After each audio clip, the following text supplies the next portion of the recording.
Mel 2204, your pageant blogger host. Subscribe! Magandang araw Pilipinas and good day pageant lovers! Successful ang pagrampa ng ating Miss Universe 2015 from the Philippines, Pia Alonso Wurtzbach sa nakaraang L'Oreal Paris Fashion Show. Si Pia Alonso Wurtzbach nga ang kauna-unahang Pinay na nakarampa sa mga kaganapang ito.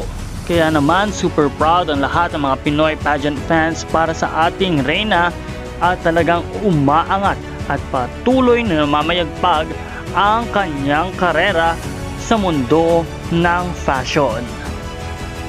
Si Pia Alonso Wurtzbach nga ang isa sa mga inspiring or ini-inspire ng mga Pinoy aspiring beauty queens pagdating sa kanyang pagrampa, sa kanyang looks, style, at ganun din sa mapusong paggawa at pagsasaloob ng kanyang fashion.